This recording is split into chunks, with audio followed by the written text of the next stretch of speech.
This is the Shanxi Museum in China, an index of Chinese civilization. Elsewhere you can see national treasures, but here you can see the lifeblood of the nation. From the Taosi dragon plate to the Jean Marquis bird zune, from the Homa Covenant to the wooden lacquer paintings, Shanxi, situated at the crossroads of agriculture and nomadic life, preserves the most complete evidence of the fusion of civilizations. Now, please forget all the definitions of nation you learn in class. Step into the Melting Pot exhibition hall on the third floor of the Shanxi Museum. You don't need any prior knowledge, just bring your curiosity. Because the story here is more compelling than any novel you've ever read.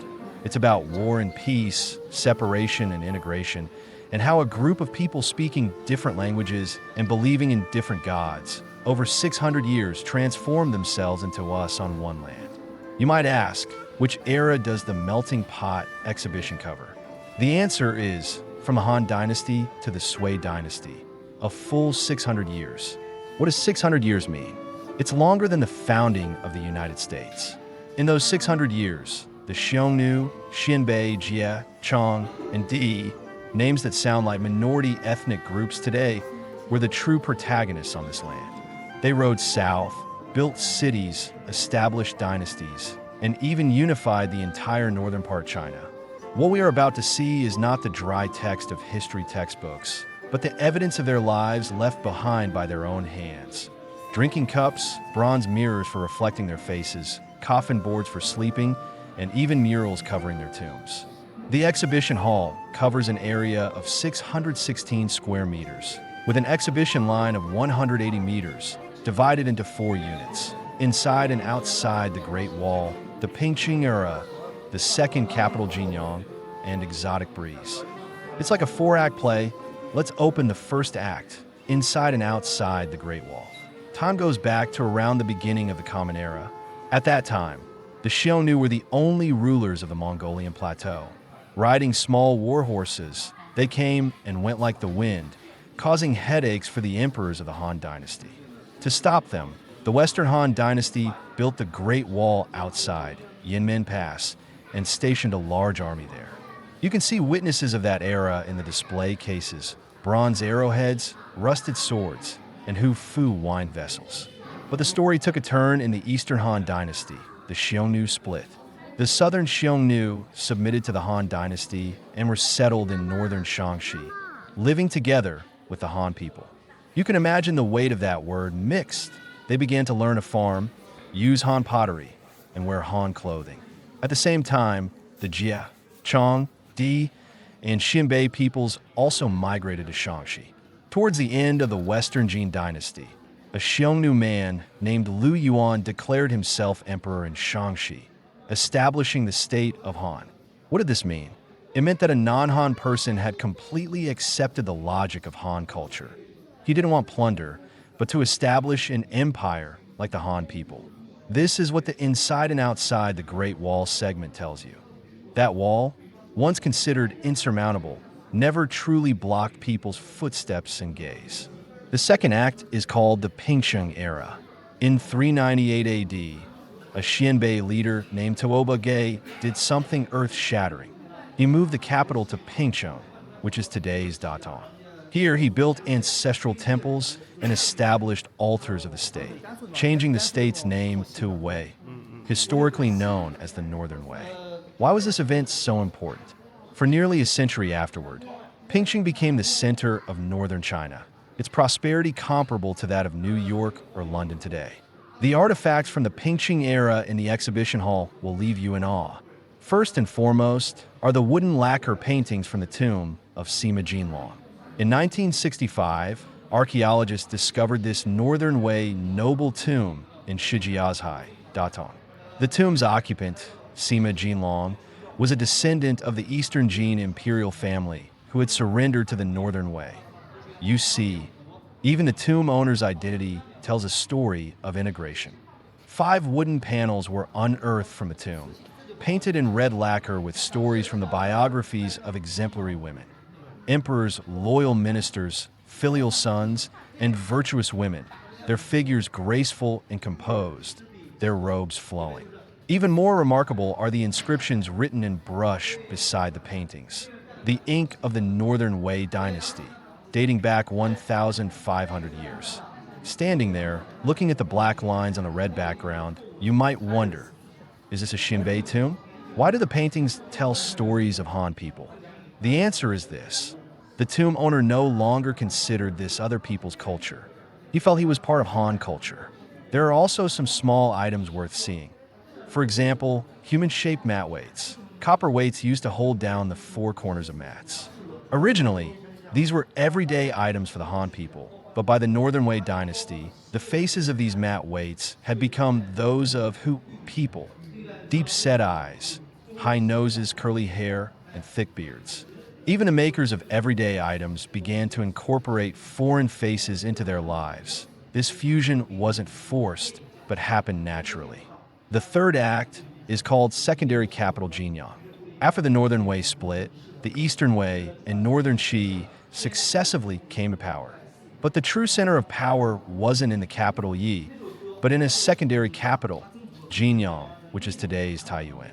Grand Chancellor Gao Huan was based in Jinyang, remotely controlling the court. Later, Gao Yang deposed the Eastern Wei and established his own dynasty, elevating Jinyang to a secondary capital, its actual status far exceeding that of the capital. A large number of stunning artifacts were unearthed in tombs near Jinyang, the tombs of Lu Rui and Su Xinxiu. Even in fragments, the murals in those tombs remain vibrant. A grand procession, a general on a tall horse, made surrounding noble women. It depicts the bustling city of Jinyang at its most prosperous. In the exhibition hall, there's a yellow-glazed, molded flat flask with a design of a Central Asian man and two lions. You must take a closer look. Doesn't its shape resemble the leather pouches nomadic people carried on their horses? Yet, it's also porcelain from the Central Plains. Close your eyes and imagine a beam of light. It's not the light of the sun, nor the light of a lamp, but a beam of light that has traversed 1,500 years, sliding down from the lowered eyelids of the Buddha. In the Buddhist Legacy exhibition hall on the third floor of the Shanxi Museum, this beam of light is omnipresent. It falls on a massive Buddha head in the style of the Yungang grottos, brushes across the gentle cheeks of the bodhisattvas, and lingers on the flowing robes of the flying apsaras. When you push open the doors of the exhibition hall and step into this world illuminated by Buddhist art, you will discover something wondrous. Time here is not a straight line, but a circle. Buddhist statues from the Northern Wei, Northern Qi, Sui, Tang, Songjin, Yuan, Mingqing dynasties are arranged in display cases according to historical order. But when you gaze into the eyes of each statue, you'll find that they are all looking in the same direction. Not east, not west, but the direction you are in. They are waiting for you. Buddhism is one of the three major religions in the world, originating in ancient India in the 6th century BC. During the Han Dynasty, it entered China along the Silk Road, beginning the longest and most profound cultural dialogue in the history of human civilization. Shanxi, as the central stage of this dialogue, witnessed how the Buddha transformed from an Indian prince into a Chinese bodhisattva and from a foreign deity into the compassion in everyone's heart. Shanxi is the core region for the evolution of Buddhist art, with grottos, temples, and pagodas scattered throughout its urban and rural areas. Its stone carvings, murals, and painted sculptures are dazzling and diverse, earning it the reputation of a treasure trove of ancient art. Stepping into the legacy of Buddhism, you will travel through 1,500 years of time, witnessing a miracle of integration and transformation. This exhibition hall encapsulates the essence of Buddhist art in Shanxi over 1,500 years, from the northern dynasties to the Ming and Qing dynasties, witnessing the complete historical process of the Sinicization and secularization of Buddhism. Let's begin with the northern dynasties. That was the first golden age of Buddhism in Shanxi. After the Northern Wei dynasty established its capital in Pingsheng, present-day Datong, Buddhism became the state religion of the Xinbei dynasty. In 460 AD, The eminent monk Tan Yao carved the earliest 5 large caves of the Yungang grottos on the southern slope of Wuzhou Mountain, creating a large Buddha statue for each of the 5 Northern Wei emperors. These are the famous Tan Yao 5 caves. Stepping into the exhibition hall, you'll see sculptures from this period, tall figures with square faces, high-bridged noses, and wearing robes that expose the right shoulder with heavy folds, displaying a strong Gandharan artistic style. Whereas Gandhara, in the area of Peshawar in present-day Pakistan, is that the Buddha's birthplace? No, it's where the Buddha's image was first sculpted as a human. How far did the Buddha travel from Gandhara to Pingcheng, from India to Shanxi? The Buddha heads in the display cases, bearing the characteristics of foreign appearance and Buddhist features, are the most silent witnesses to this journey. Early Chinese Buddhist sculpture art had a strong exotic flavor, but as Buddhism spread in China, Chinese characteristics gradually increased. But you'll soon notice that the faces of the sculptures were subtly changing. In the mid to late Northern Wei dynasty, Emperor Xiaowen promoted sinicization reforms, and the Buddha statues began to slim down. They were no longer tall and imposing, but became delicate-faced, slender, and their robes flowed like those of immortals. This style, known in art history as refined and elegant, is essentially the projection of the ideal image of Buddha onto the Buddha by the literati of the Northern Wei dynasty, a dynasty ruled by Xianbei emperors, yet the Buddha has a Han Chinese face. This is the most direct evidence of fusion. You will stop before the Northern Qi Bodhisattva head unearthed in Nan Yeshui village, Qin County. This Bodhisattva head has a serene face, slightly open eyes, and a faint smile on its lips. It is a representative work of the Northern Qi style of thin clothing clinging to the body, full and rounded figure. It is tranquil, gentle, and composed, as if it has just heard all the suffering in the world and is contemplating how to respond. The Nan Yeshui stone carvings are a treasure trove of Buddhist art in Shanxi province. More than 800 stone carvings span from the Northern Wei to the Northern Song dynasty, completely recording 500 years of Buddhist iconography. And in the nearby convention center, a special exhibition entitled Fusion and Transformation, Nan Yeshui Stone Carving Art Exhibition, is on display simultaneously with the legacy of Buddhist style. This is the first time since its discovery in 1957 that the Nan Shui stone carvings have been systematically exhibited outside Qin County and on a large scale in the provincial capital. The exhibition features over 200 stone carvings weighing a total of 33 tons, half of which are being displayed for the first time. Divided into 3 sections, all things, renewal, and convergence. The exhibition traces the stylistic evolution over 5 centuries, from the elegant and refined style of the Northern Wei dynasty to the thin clothing clinging to the body of the Northern Qi dynasty, and then to the full and realistic style of the Tang dynasty. Like a time-lapse photograph, the evolution of styles unfolds slowly on the stones. The curatorial team repeatedly discussed and revised the drafts 4 times, ultimately settling on the theme of integration and transformation. Integration reflecting the fusion of Buddhism with local culture after its introduction to China. Transformation tracing the artistic lineage of sculptures in different periods, presenting the changes of the times. Standing before the 2.6-meter-tall Tang Dynasty Bodhisattva statue, you will be awestruck by its sheer size. It is the giant among the exhibited artifacts, requiring more than a dozen staff members to safely place it with professional lifting equipment. It looks down upon you, but you don't feel oppressed. Instead, you feel embraced. Because these are Tang Dynasty sculptures, plump, gentle, compassionate, and approachable. If the Buddhist statues of the northern dynasties were gods, then the Buddhist statues of the Tang Dynasty are more like humans. Round cheeks, full figures, exposed chests, and supple waists exude the warmth of life. The Buddha no longer dwells high in the heavens. He has come down. The confidence of the prosperous Tang Dynasty made even the Buddha human. Buddhism reached its zenith during the Sui and Tang dynasties, and China became the center of northern Buddhism and even world Buddhist culture. But the charm of the Buddhist Legacy Exhibition Hall goes far beyond stone carvings. Here you will also encounter another type of amazing treasure: water and land paintings. The Shanxi Museum houses over 400 water and land paintings from the Ming and Qing dynasties, including Buddhist and Taoist themes, on paper and silk, providing important materials for the study of water and land painting art. Water and land paintings originated from the Water and Land Dharma Assembly, the grandest Buddhist ritual in China, and later developed into a religious cultural heritage. These paintings are not only a culmination of religious art, but also a treasure trove for understanding and studying social customs, production, and secular life.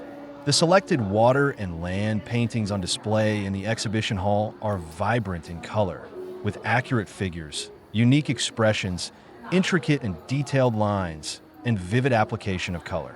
The use of white powder is particularly bright, and some are even decorated with real gold, making them extremely solemn and beautiful.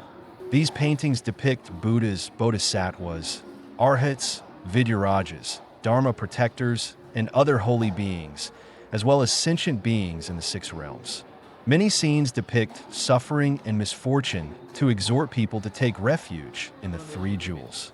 Standing before a Ming Dynasty water and land painting, you will see the Buddha compassionately gazing upon the suffering beings in hell, a power that transcends language, bringing peace and prompting reflection. A scholar studying Buddhist art told his students in the exhibition hall, "The flowing folds of the robes, the proportions, and the facial expressions of these statues reveal the artistic characteristics of Shanxi sculpture from different periods." Abstract art historical knowledge becomes tangible and knowable in front of these physical objects. Time continues to move forward. During the Song, Liao, and Jin dynasties, Buddhism had become fully integrated into the daily lives of the Chinese people. By the Song dynasty, Buddhist culture had been fully integrated into the Chinese cultural and ideological system. You'll find that the expressions of the statues have become more gentle, the postures more natural, and even a little secular. They are no longer lofty gods, but more like wise elders or compassionate neighbors. This transformation is crucial. When Buddhist art shifted from divinity to humanity, from foreign to local, it truly took root in this land. Shanxi perfectly records this entire transformation process, from the grandeur of the Yungan grottos, to the elegant and refined figures and drapery of the Northern Qi dynasty, to the warm and lifelike polychrome sculptures of the Tang and Song dynasties, and finally to the exquisite and intricate water and land paintings of the Yuan, Ming, and Qing dynasties. You haven't missed a single step. Standing in the Buddhist Legacy Exhibition Hall, you might ask yourself, why Shanxi?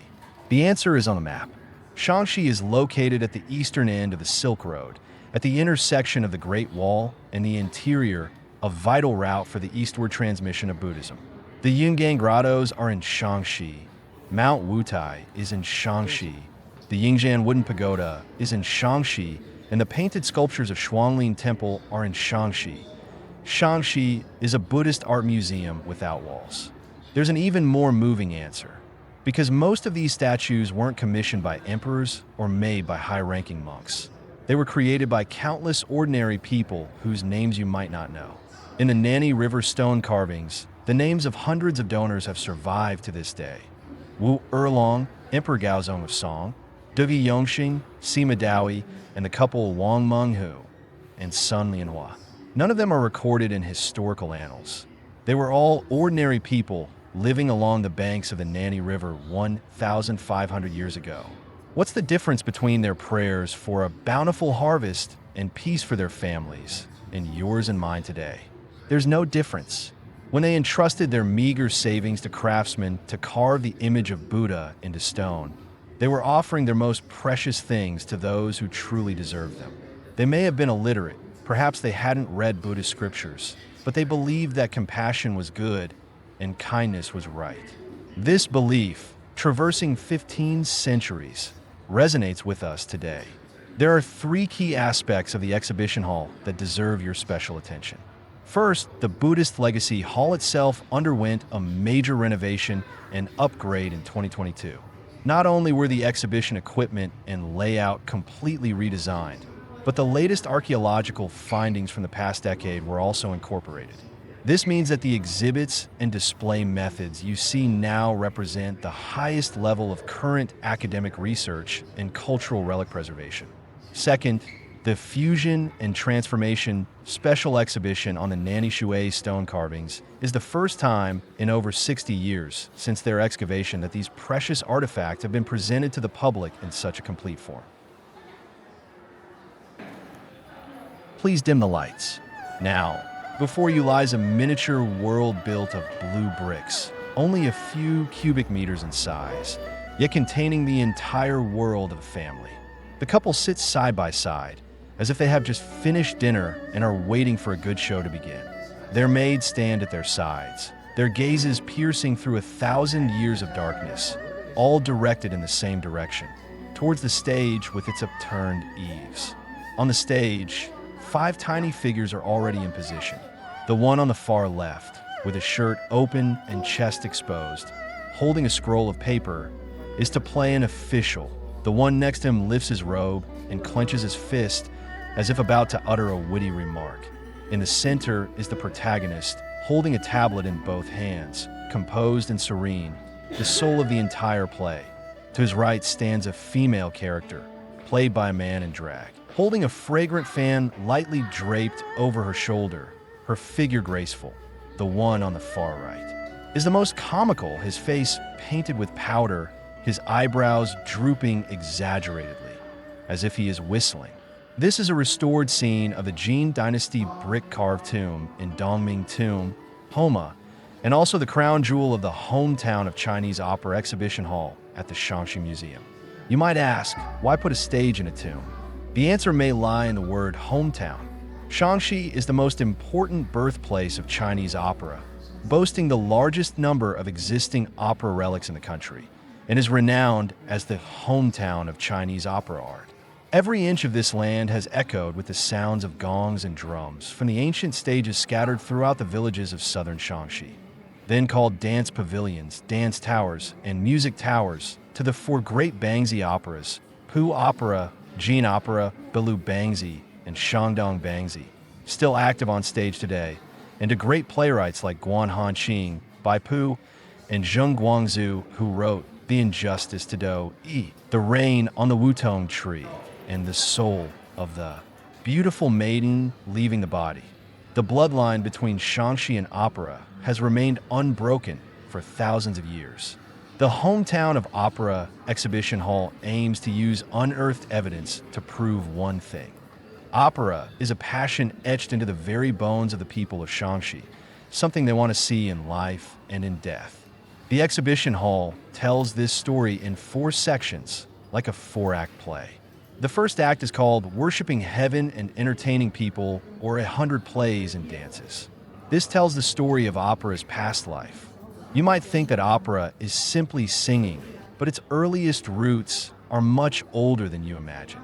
During the Warring States period, and even earlier in the pre-Qin era, people were already singing and dancing. They danced not for social media, but to communicate with the gods, offering sacrifices to heaven and earth, warding off evil spirits and plagues, celebrating victories, and celebrating harvests. All inexplicable matters were resolved through song and dance. The exhibition hall displays Warring States period dancing figurines and Tang Dynasty dancing female figurines. Their postures have remained unchanged for over 2,000 years, their arms still raised in the air, their skirts still billowing like clouds. Do you remember the bronze figurine of a jester from the Western Han Dynasty? It was made into a weight, a bronze weight used to press down the 4 corners of mat. The pose of this bronze figurine is quite interesting. He is kneeling on the ground, one hand raised high, mouth wide open, as if he is saying something particularly funny. In the Han Dynasty, these jesters were professional actors who specialized in entertaining others. They used comical expressions, exaggerated movements, and witty language to create laughter. This was the prototype of military plays and comedic plays, and also the earliest form of comedy in Chinese drama. By the Jin Dynasty, the folk performances had become even more diverse.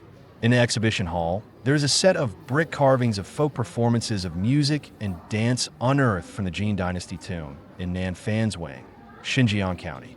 The figures on them have a red background and white outlines, and even their eyebrows and eyes are carefully drawn in black ink. On these palm-sized blue bricks, craftsmen have captured vivid images with their carving knives. Some are striking gongs and playing flutes. Others are carrying huge melons on their shoulders, swaying and dancing. This is Melon Field Joy, expressing the joy of farmers after a bountiful harvest. Still others, with long hair and a handkerchief supporting their chin, are awkwardly playing Mrs. Chow, a male role played by a female actor. This is actually the precursor to the Dan, female, role in later opera. These brick carvings tell you one thing. Before the formal birth of opera, the people of Shanxi had been singing and dancing in the fields and in front of village temples for hundreds of years. Opera wasn't invented by anyone. It grew from the soil of this land. The second act is called Rooted in Life, or Educating the World. After opera had a stage, what would it perform? The answer in the exhibition hall is filial sons, loyal ministers, and good deeds passed down by word of mouth. The Song and Jin dynasties were the period when opera art matured, and the folk drama, Jin Yuan Bin, began to become popular. At this point, opera was no longer just about shamanistic rituals or amusement. It began to assume an educational function, using stories to teach people what is good and what is bad. The exhibition hall displays numerous brick carvings and pottery sculptures based on the 24 filial exemplars. You might find the 24 filial exemplars somewhat heavy, but when you stand before these thousand-year-old artifacts, you'll find that the expressions of those stone figures and pottery figurines are actually quite warm. A man named Guiju was about to bury his son to support his mother, but his actions moved heaven and gold was unearthed. A man named Lao Lai Zi, at 70 years old, still rolled on the ground in colorful clothes just to make his parents laugh. These stories, even 1,000 years later, sound quite dramatic today, which precisely illustrates that opera, from its inception, has been rooted in the most ordinary human emotions. The third act, the climax of the entire exhibition, is called Sheng Dan Jing Chou, or the Performance of Life. Now, please open your eyes wide, because you're about to see key evidence in the history of Chinese opera, Jin Dynasty theatrical figurines and stages. During the Song and Jin dynasties, zaju, a type of Chinese opera, flourished in the markets and villages of southern Shanxi, and commercial performances became popular. To continue enjoying the pleasure of opera after death, wealthy tomb owners would commission craftsmen to build a miniature professional stage within their tomb chambers.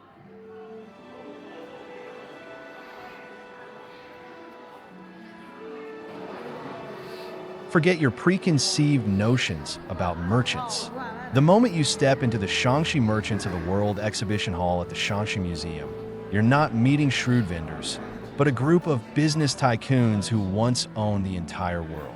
If you place today's Fortune 500 CEOs in Shanxi 500 years ago, they would probably all rise to offer their seats to the Shanxi Merchants.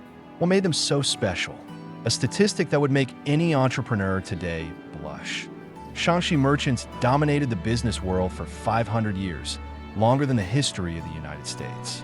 The commercial empires they created achieved globalization earlier than any multinational corporation today. The Shanxi Merchants of the World exhibition hall is on the third floor of the Shanxi Museum, immediately following the hometown of opera exhibition. As you emerge from the sounds of gongs and drums on the stage and push open this door, you step onto the Wall Street of China from the 18th to the 19th centuries. This is the historical term for the Shanxi banks that flourished during the heyday of the Shanxi merchants. It's not a metaphor, it's a fact. If the story of Shanxi merchants were to be told like a Hollywood blockbuster, the script would go something like this. The story takes place in the early Ming Dynasty. A group of Shanxi people seized an opportunity. The Ming government implemented the open market policy, allowing merchants to transport grain to the northern border in exchange for salt permits, which they could then sell for profit. Thus, the Shanxi salt merchants emerged, quickly accumulating their first fortune thanks to their geographical advantage of proximity to the border. By the Qing dynasty, the story had evolved. Shanxi merchants were no longer content with the salt trade. Their sights were set on an even larger market: tea. They purchased tea from Fujian and the Hunan and Hubei provinces, transported it north, and sold it to Mongolia, Russia, and even all the way to Europe. This is the famous Tea Road, a transnational trade route that, though 1,000 years later than the Silk Road, was equally magnificent. The exhibition hall features a huge map of the tea trade routes, densely marked with the trading houses established by Shanxi merchants, spreading across the Eurasian continent like veins. Imagine a Shanxi merchant traveling from Taiyuan on horseback to Kayakta, the border between Russia and Mongolia today, without trains, airplanes, or the internet. A journey that would take 4 months each way. He would be trading with people speaking unfamiliar languages in a foreign land, turning seemingly ordinary leaves into gleaming silver. Such courage and audacity would make him a top-tier commercial explorer, even by today's standards. But the true pinnacle of Shanxi merchants' achievements occurred in 1823. That year, Li Dequan and Lei Lutai of Pingyao accomplished something earth-shattering. They founded China's first draft bank, Rixingchang. What is a draft bank? Simply put, it was the prototype of a modern bank. Before this, doing business required carrying real gold and silver, making it extremely unsafe. The draft bank invented the bill of exchange, a piece of paper with the amount clearly written on it and stamped with a seal.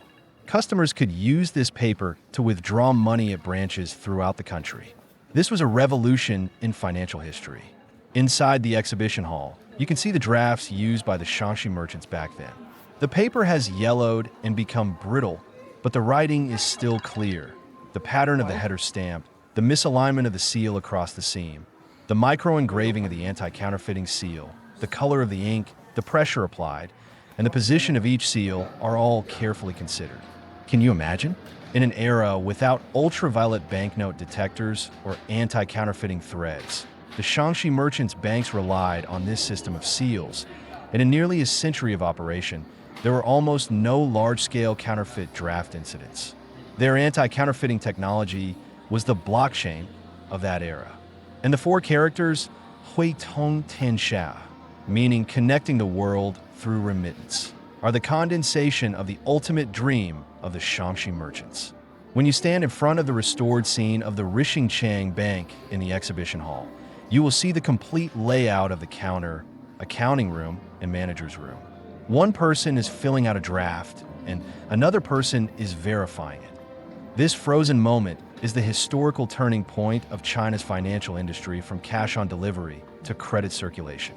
The reason why Pingyao Ancient City has become a World Heritage Site today is largely because these bank buildings are well preserved, witnessing the birth of modern Chinese finance. So when the British claim they invented modern banking, you can simply tell them that in the Far East, the people of Shanxi were already using drafts for remote payments a century ago, and their seal anti-counterfeiting system still amazes experts. The final part of the exhibition hall will tell you another secret.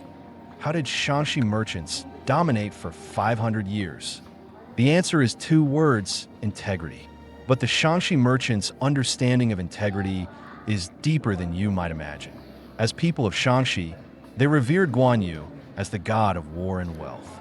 The exhibition hall displays statues of Guan Yu, not the image of him reading the spring and autumn annals with his eyes closed, but the majestic image of a martial saint wielding a green dragon crescent blade.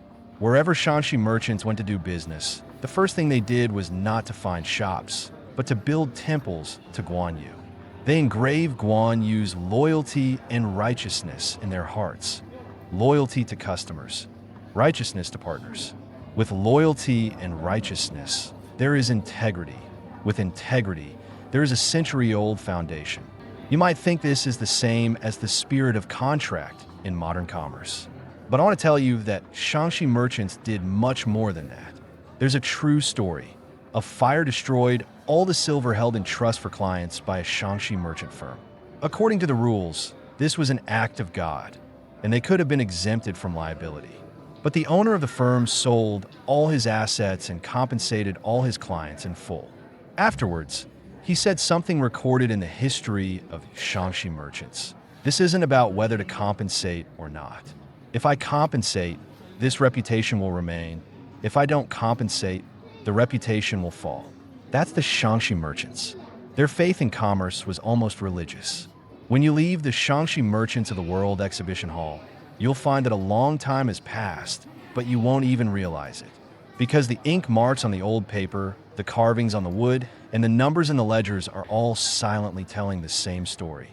500 years ago, a group of people measured half the earth with their own feet, built an empire with integrity, and changed the financial history of a country with a single piece of paper.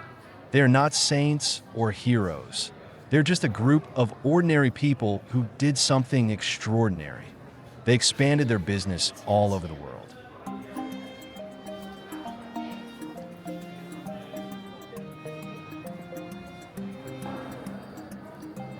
Please fix your gaze on a small porcelain bowl.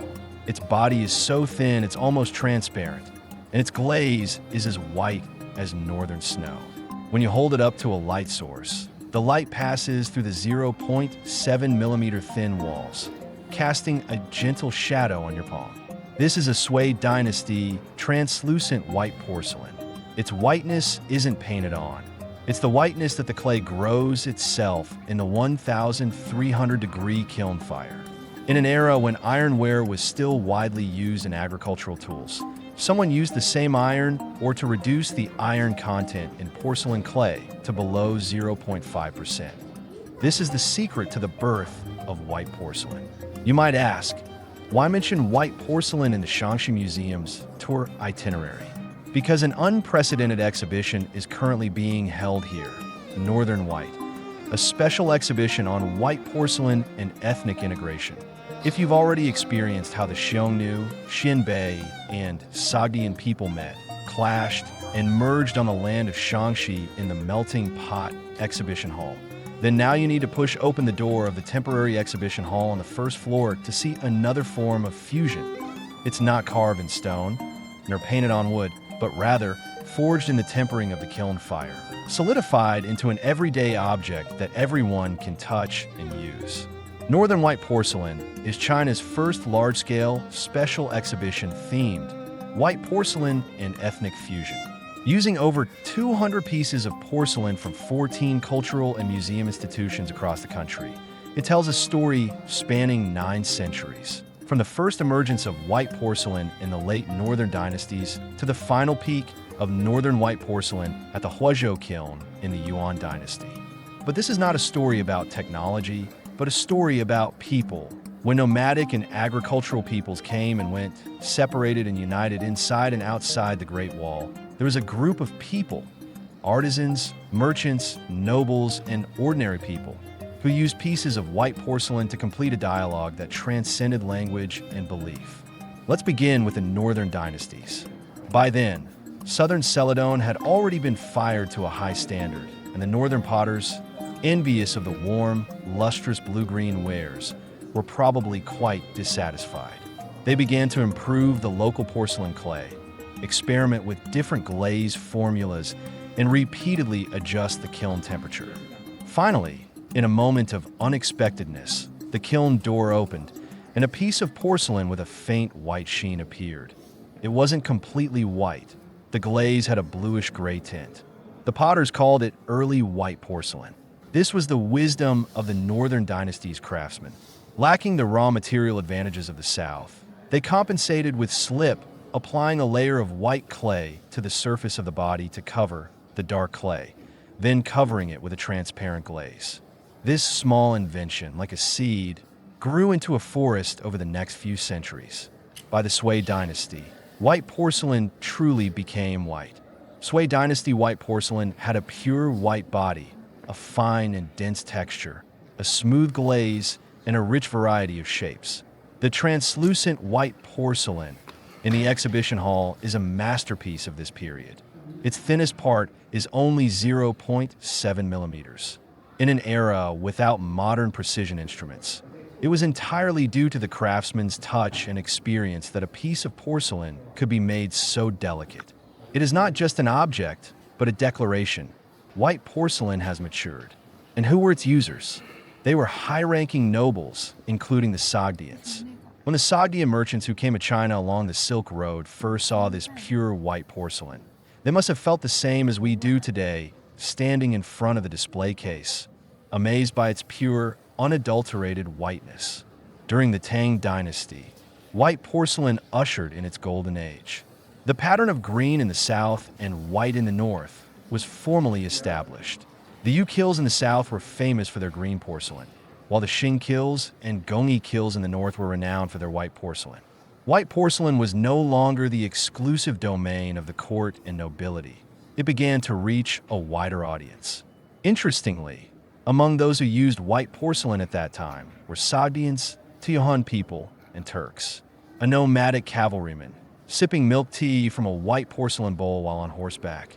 This image is the most vivid illustration of ethnic integration. They may not understand porcelain craftsmanship, but they know how to appreciate beauty. A white porcelain bowl placed in a tent on the grassland is like a star sent from afar. During the Song, Liao, Xia, and Jin dynasties, white porcelain in the north reached its peak. At this time, China's map included not only the Song dynasty, but also the Liao, Western Xia, and Jin dynasties. Interestingly, white porcelain transcended national boundaries. In the Ding Kills of the Song dynasty, craftsmen invented the inverted firing technique, firing bowls upside down to produce more at once. In the Longquanwu Kills of the Liao dynasty, craftsmen learned the Ding Kilns techniques and created their own white porcelain. At the foot of the Helan Mountains in the Western Xia dynasty, the craftsmen of the Suku Kills integrated northern and southern techniques to create white porcelain with a Western Xia style. One artifact in the exhibition hall will make you stop and admire it. A Jishio Kiln openwork white porcelain incense burner. Its egg-shaped body and exquisite openwork carvings represent the ultimate embodiment of the elegance of Central Plains culture. But right next to it, you'll see another artifact, a leather-shaped pot. You can recognize its shape at a glance. It's the water bottle nomads used to hang on their horses. One was used for incense, the other for water. One still, the other dynamic. One belonging to the elegance of indoors, the other to the untamed spirit of the grasslands. But when they're both fired into white porcelain and displayed in the same showcase, you'll find that fusion isn't about one replacing the other, but rather each retaining its own form, finding resonance only in material and aesthetics. By the Yuan dynasty, northern white porcelain as a whole was in decline, but the Huozhou kiln in Shanxi bucked the trend, becoming the last peak of northern white porcelain. How good was Huozhou kiln white porcelain? The technical term is transparent white, almost flawless. A greater innovation lay in the firing technique. Craftsmen used tiny supports to hold the vessels up during firing, leaving only a few pinhead-sized marks on the bottom after firing. This almost obsessive pursuit of craftsmanship allowed Huozhou kiln white porcelain to be sold far and wide during the Yuan dynasty, witnessing the powerful vitality of Shanxi's porcelain industry. Among the artifacts from the Huozhou kiln, you can see the Yuhucheng vase, a classic Han Chinese shape with elegant and flowing lines. You can also see the stem cup, a shape favored by nomadic peoples of the grasslands, suitable for holding with one hand. The same white porcelain, the same kiln, produced two different cultures' everyday objects. When you extend the timeline, you'll discover what a moving story it is. For 900 years, different groups of people moved, migrated, fought, and traded on this land. They had their own languages, beliefs, and customs, and there were conflicts and disagreements among them. But they all used one object, white porcelain from the north. The nobles of the Liao dynasty used it for banquets. The artisans of the Western Xia dynasty imitated it in their kilns. The Jin dynasty court used Ding kiln white porcelain as imperial ware, and the nomadic knights of the Yuan dynasty raised stemmed cups from the Huozhou kiln. A white porcelain bowl, placed in tents, in palaces, in temples, and on the tables of ordinary people. It doesn't speak, but makes everyone feel beauty, it turns out, is the same. This is perhaps the core message of the Northern White Porcelain Ethnic Integration Exhibition. Integration is not merely political submission, nor simply intermarriage based on blood ties. It occurs in the more everyday, the more intimate aspects of life. It happens in the instant a craftsman refines a glaze formula, in the instant a nomadic chieftain receives a white porcelain bowl, in the instant a Western Xia nobleman plays with porcelain from the Suka kiln. These people may never have heard of the concept of Chinese nation, but their hands have made it a reality.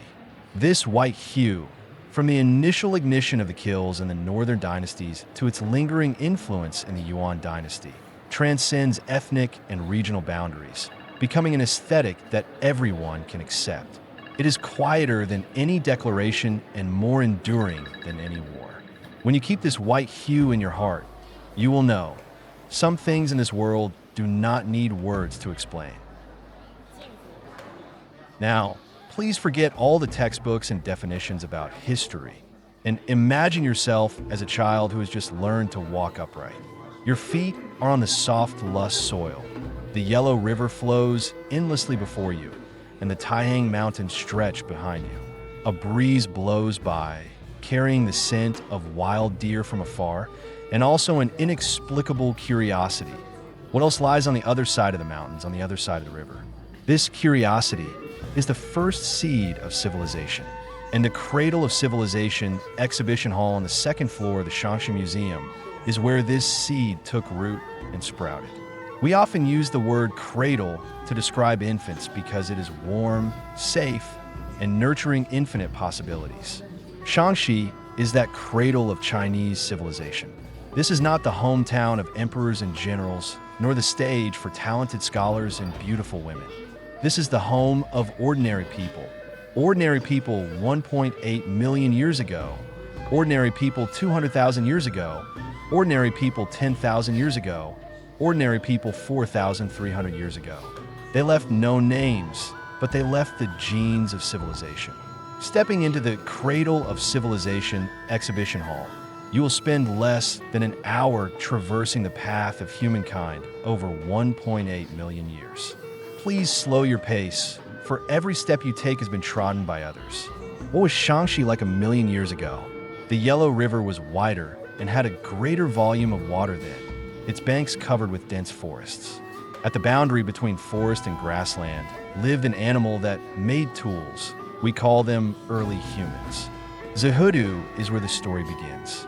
From 1961 to 1962, archaeologists discovered a large number of artifacts at the Zehudu site on the banks of the Yellow River in Ruiqing, Shanxi, including stone tools, burnt bones, and deer antlers with cut marks.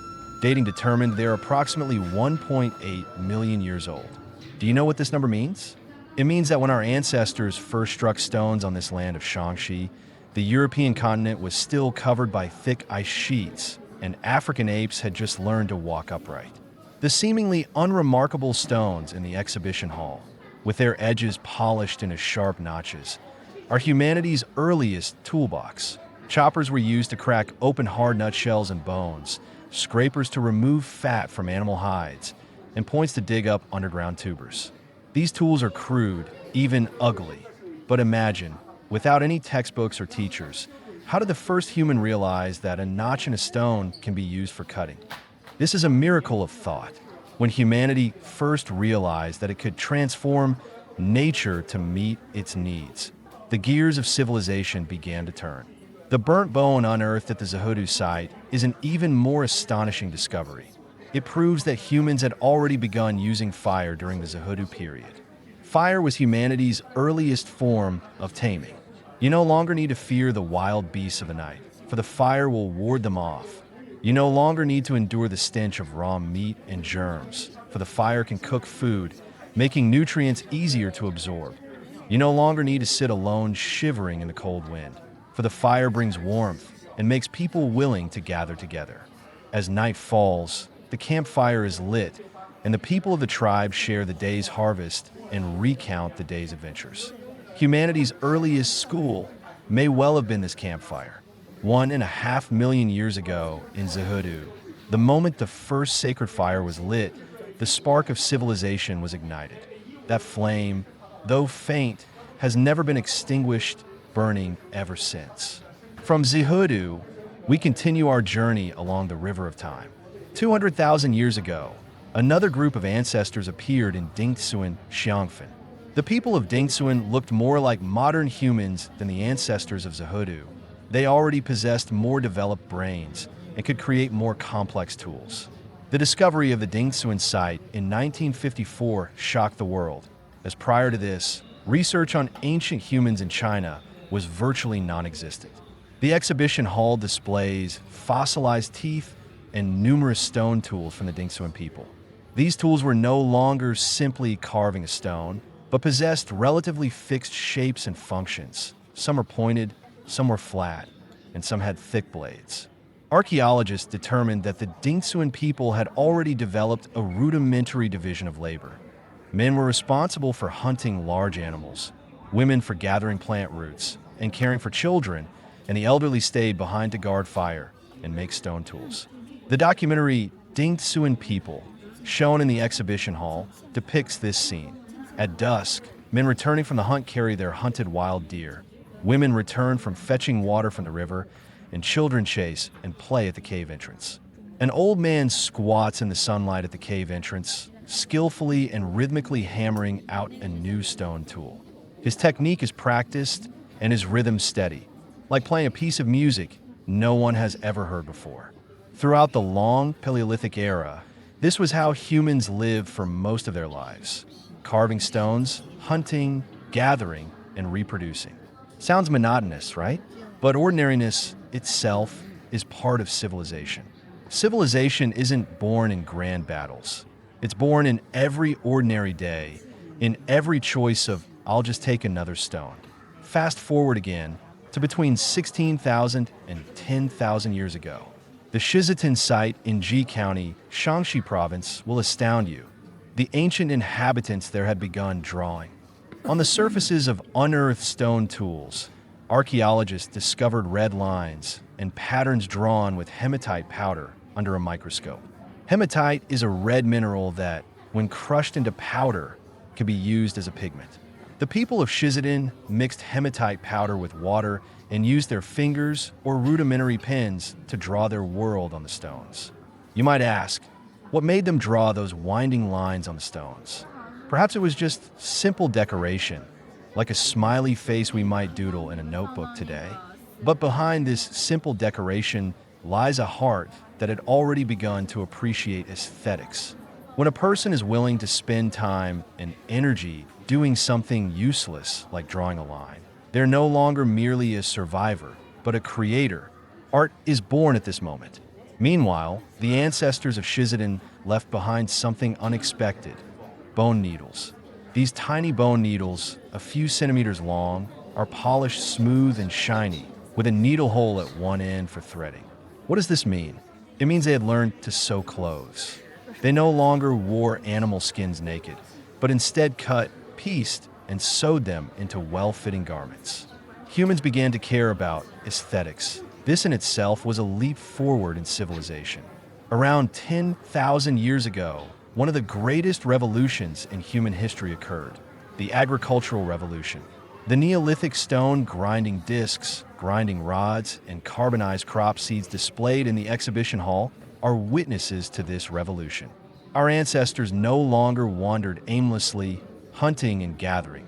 They began to domesticate millet and sorghum, what we now call millet, raise pigs and dogs, and build houses on the Lus Plateau. Please pause and imagine that transformation. A family sows, waits, harvests, saves seeds, and sows again on the same land. Year after year, generation after generation, they begin to understand the value of waiting and the existence of the future. For the first time, people have the concept of home, not a temporary campsite, but a place they can return to and live in long term. With a stable food source, the population increases, society becomes more complex, and people begin to think about issues unrelated to eating. Neolithic Shanxi flourished.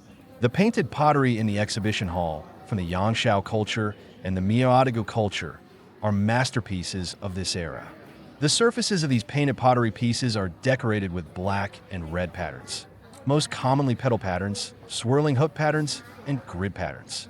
The petal pattern painted pottery of the Miyadogo culture is fluid, full, and dynamic, a pattern that is difficult for modern people to paint. Thousands of years ago, someone used a brush full of paint, perhaps just a twig, to draw these patterns on the still wet clay, then place the pottery in a kiln to fire, fixing the patterns permanently on the surface. He wasn't doing it for a living, not just for survival. He was creating and pursuing beauty. And this is another hallmark of civilization. Archaeologists have discovered that the petal patterns on the painted pottery of the Yangshao culture are likely related to the character Hua in Huaxia. In classical Chinese, Hua originally meant flower, blooming flowers. The Hua in Huaxia likely originates from the flower patterns on these painted pottery pieces. In other words, when we call ourselves children of Huaxia today, we are actually saying children of flowers. This discovery is fascinating. The name of a people comes from a flower on pottery from thousands of years ago. This flower has traversed 5,000 years and blossomed to this day. Now, please turn your gaze to the deepest part of the exhibition hall, the most essential part of the entire cradle of civilization, and also the most significant treasure of the Shanxi Museum, the discovery of the Taosi culture. Between 4,300 and 3,900 years ago, a grand city site appeared in Taosi, Xiangfen, Shanxi. It has city walls, palace areas, sacrificial areas, storage areas, and burial areas. Experts say it's a true capital city. Many scholars believe that Taosi is the legendary capital Pingyang during the reign of Emperor Yao. What does this mean? It means that the legendary era of Yao, Shun, and Yu is no longer a myth, but a tangible history. The exhibition hall displays several national treasure-level artifacts unearthed from Taosi, each telling the same story. The dawn of civilization has illuminated this land. The first piece is a painted dragon plate. On the inner wall of the pottery plate, a coiled dragon, or more accurately, a mysterious animal with a snake's body and a dragon's head, is painted in red and white. Its body is coiled into a ring, and it holds something like a twig or ear of wheat in its mouth. This is one of the earliest dragon images discovered in China to date. Please note that I said dragon image, because this dragon from Taosi is quite different from the dragons we are familiar with today. It has no claws, no scales, no horns, and is more like a mythical beast. But its appearance signifies that 4,300 years ago, the people living here already shared a common totem belief. They were using a symbol to unite a group. This was the rudimentary form of the national spirit. The second item is the chime stone and the drum. The chime stone is a large stone slab polished from limestone, suspended and struck to produce a clear, melodious sound. The drum is a clay drum with an animal skin covering its body. These two instruments are the earliest physical evidence of ritual music. When a society begins to use specific instruments to accompany specific rituals, when sound begins to be imbued with hierarchy and order, rites are born. Rites are not the tedious formalities of etiquette classes, but the operating system of a civilized society. Who should stand where, who should go first, who can use what kind of instruments, and what music should be played on what occasion. Without rites, there is no order. Without order, there is no city, no nation, no civilization. And there's something else that will leave you speechless: the alligator drum. The alligator is the Yangtze alligator. You read that right. 4,300 years ago in Shanxi, not only were there Yangtze alligators, but the ancestors had already learned to use their skins to make sophisticated musical instruments. The alligator drum in the exhibition hall has tiny bone nails inlaid on its body, neatly arranged, used to secure the alligator skin. Can you imagine? From India to Southeast Asia, the alligator skin drum was a sacred instrument. Its appearance in Taosi may suggest that more than 4,000 years ago, there was already some kind of hidden connection between Shanxi and the distant world. The third item is an observatory that is even more real than mythology. There is a reconstructed scene in the exhibition hall based on the Taosi Observatory site. In 2003, archaeologists discovered a strange, semicircular rammed earth building in Taosi. After years of research, they confirmed that it was an astronomical observation facility. The ancestors determined the seasons and guided farming by observing the position of sunlight shining through specific gaps at sunrise. The world's astronomical community recognizes this observatory as one of the oldest observatories in the world, predating Stonehenge in England by several centuries. Please close your eyes and imagine this scene. 4,300 years ago, on a clear morning before dawn, the astronomer of Taosi, perhaps a respected elder, perhaps a hereditary priest, stood in the center of the observatory, his eyes fixed on the eastern horizon. The first ray of sunlight pierced through the gaps between the rammed earth pillars, landing precisely at his feet. He breathed a sigh of relief. Today is a good day. It's time to sow. This is not just a myth. This is science, China's earliest astronomical practice. The story of the Taosi Observatory tells us that 4,300 years ago, the ancient Chinese had already begun to question the secrets of the heavens, to search for the order of time. When they connected the sun's trajectory with the rhythm of agriculture, they were no longer merely farmers relying on the heavens for their livelihood, but became wise men who grasped the laws of nature. Let us return to that statement.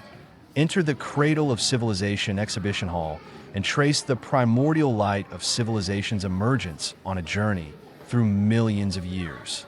This is precisely what you should be doing in this exhibition hall. You may not be an archaeologist, you may not remember the names and dates of any artifacts, but please remember one thing: awe. Standing before the burnt bones of Vidu, one is awestruck by the bonfire of 1.8 million years ago. Standing before the stone tools of Dingsuan, one is awestruck by the hands of 200,000 years ago. Standing before the bone needles of Shizitan, one is awestruck by the clothing of 16,000 years ago. Standing before the painted pottery of Malago, one is awestruck by the person who painted the first flower on the pottery.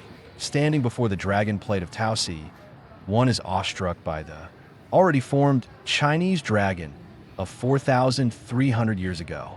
Each artifact is a key, helping you open a door to the ancient past. Those ancestors, like you and me today, had joys and sorrows, love and hate, fear of the unknown, and longing for a better future.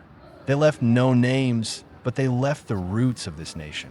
The significance of museums lies here. They are not for you to worship those broken stones and broken pots, but for you to see yourself reflected in these silent artifacts. Because you are the continuation of this long history, you are a product of civilization. As you exit the Cradle of Civilization exhibition hall, pause for a moment at the entrance and glance at the concluding remarks on the wall. Those words might stir a chord within you. You have traversed 1.8 million years, and those artifacts have waited for you for 1.8 million years. Today, you have finally met